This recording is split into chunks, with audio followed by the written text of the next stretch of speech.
Hello everyone, the topic that I would like to discuss with you today is about making ethical decisions or ethical decision making. So, as an introduction, decisions about right and wrong permeate everyday life. Ethics should concern all levels of life, no? Acting properly as individuals, creating responsible organizations and governments, and making our society as a whole more ethical. Now that we have come towards the end of this subject, our journey of ethical inquiry, it is time to take stock and see if nothing essential has been left out. It appears that after having gone through the study of the basic concepts and principles regarding good and bad, as well as an exploration of an array of moral theories and paradigms, still a very important question remains open and unanswered up to this point. How do we really go about exactly into the very act of making an ethical decision on a particular case, situation, or issue? So the whole process of ethical decision making that we're going to discuss with you is something that we truly have to seriously consider before we are going to end the semester. Because no matter how adept we may have become on the intricacies of moral theorizing, there's still a need to really take the plunge, so to speak, to the real and actual act of making a concrete decision on every particular life situations that will surely come our way as moral agents. So, in this topic, I want to share with you the steps of moral reasoning formulated by those experts in this field. Okay, before we proceed to the steps, I am going to discuss first the frameworks for ethical decision making. In making good ethical decision, it requires a trained sensitivity to ethical issues and a practiced method for exploring the ethical aspects of a decision and weighing the considerations that should impact our choice of a course of action. So having a method for ethical decision making is necessary. When practiced regularly, the method becomes so familiar that we work through it automatically without consulting the specific steps. Okay, so the steps that I'm going to share with you. So it is important that we are going to practice at making ethical judgment just as we can be practiced at playing whatever you like in your life, no? Like playing the sports or playing musical instruments, no? Sometimes we don't need to think about it, but it is not always advisable to follow our immediate intuitions, no? Especially in particular complicated or unfamiliar situations, no? The more difficult the ethical choice that we are going to make, the more that we need to rely on discussions and dialogue with others about the certain dilemma that we are going to experience in the future. So that's why we have these steps and we have to train our mind. Okay, so at this point you are already familiar with the three frameworks, no? We have the consequentialist framework, the duty framework, and the virtue framework. So some of the theories that we have discussed in our previous weekly lessons are already under these three frameworks, no? So in the consequentialist frameworks, ethics of utilitarianism is the one that we talk about. No, we focus on the in this theory we focus on the future effects of the possible courses of action, considering the people who will be directly or indirectly affected. While in the duty framework, we know that we talk already of the deontological ethics, the natural law theory, and ethical relativism. So we focus here on the duties and obligations that we have in a given situation and consider what ethical obligations we have and what things we should never do. While in the virtue framework, we talk about ethics. We try to identify the character traits. So here, it's the agent or the person involved, either positive or that might motivate us in a given situations. Now, putting the frameworks together. By framing the situation or choice you are facing in one of the ways presented, specific features will be brought into focus more clearly.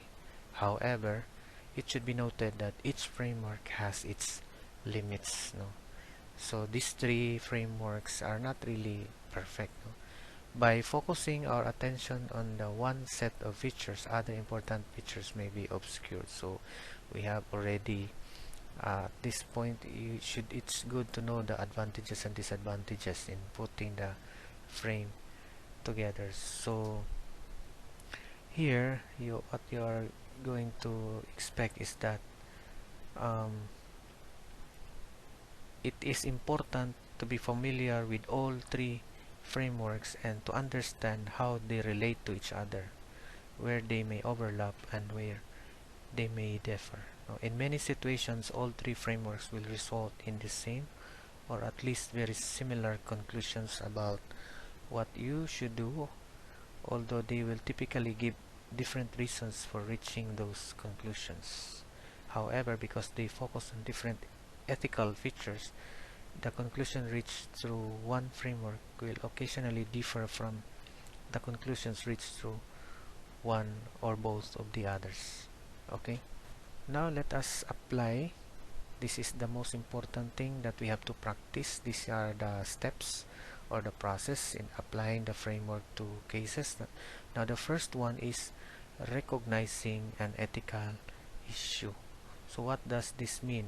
It means that this is one of the most important thing to do at the beginning of ethical deliberation, to locate to the extent possible the specific ethical aspects of the issue at hand.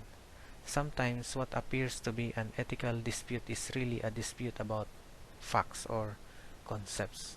So for example, some utilitarians might argue that the death penalty is ethical because it deters crime and thus produces the greatest amount of good with the least harm. Other utilitarians, however, might argue that the death penalty does not deter crime and thus produces more harm than good. So the argument here is over which facts argue for the morality of a particular action, not simply over the morality of particular principles. So all utilitarians would abide by the principle of producing the most good with the least harm.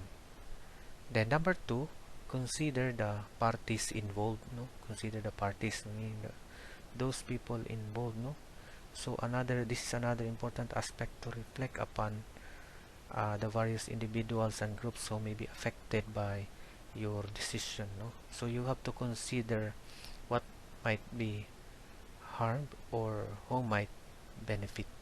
Number three, gather all of the relevant information. So before taking action, it is a good idea to make sure that you have gathered all of the pertinent information and that all potential sources of information have been consulted.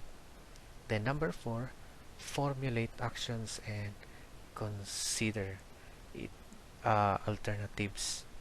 So here you are going to evaluate your decision making options by asking the following questions. By the way, let us make some erratum or corrections. That number 5 there is a continuation of the number 4, consider alternatives. So when we speak of evaluating your decision making options, let us have to consider some of questions. Number 1, which action will produce the most good and do the least harm? So here you are employing the utilitarian approach. Or another question is, which action respects the rights of all who have a stake in the decision? So here you are actually employing the right approach. Or which action treats people equally or proportionately? So you speak here of justice approach. Or which action serves the community as a whole, not just some members? Here you are considering the common good approach. Or which action leads to act as the sort of person I should be? So here you are considering employing the virtue approach. So that's what you are going to do formulate actions and consider alternatives. Next is make a decision and consider it. So after examining all of the potential actions, which best addresses the situations, how do I feel about my choice? And then next is to act on it. So many ethical situations are uncomfortable. You don't really know what should be the best thing to do, but we can never have all of the information. So even so, we must often take action. And lastly, reflect on the outcome. So we have to ask ourselves, what were the results of my decision? What were the intended and unintended consequences? Would I change anything now that I've seen the consequence? So you have to practice asking and do, familiarizing this process in making ethical decisions. Okay, so ethical decision making examples here. I have some situations. No, your team misses an important deadline and you're tempted to tell your boss you reach it anyway. Here, it is really not good to make lies. You have to be honest with the deadlines. No, you have to follow the rules and you have to follow the methods in order to be honest all the time. Number two, your coworker is giving her sister a major discount on your products. Here, the issue is about fairness. So you have to be fair and practice justice, no favoritism. As to the third, you're close to finalizing a deal when you find out some of the information you provided the client is not true. Here again, you have to really honest, and because this is for your own good, no, you will be in trouble if you really continue it without the right informations, that and then you are not telling the truth about the client. It will be more, you will experience more trouble if you continue to be not honest with your decision. Okay, so as you can see, the process of making ethical decisions requires commitment. So what do you mean by commitment? It is about the desire to do the right thing regardless of the cost, no? And consciousness, it means you are aware to act consistently and apply moral convictions to daily behavior. And lastly, competency. This is about the ability to collect and evaluate information, develop alternatives, and foresee potential consequences and risks. That's why we are reminded that good decisions are both ethical and effective. So when we speak of ethical decisions, it is generated and sustained. It sustains trust, demonstrate respect, responsibility, fairness, and caring, and are consistent with good citizenship. When we speak of effective decisions, it is effective if they accomplish what we want to accomplish and if they advance our purposes. A choice that produces unintended and undesirable results is ineffective. So the key to making effective decisions is to think about choices in terms of their ability to accomplish our most important goals. This means we have to understand the difference between immediate and short-term goals and longer range goals. Okay. In conclusion, making ethical decisions requires sensitivity to the ethical implications of problems and situations. It also requires practice. No? Having a framework for ethical decision is essential. We hope that the information that I gave you will help you in developing your own experience in making ethical choices. That is all for my discussion about this topic. If you have questions or clarifications, feel free to message me. Thank you for listening.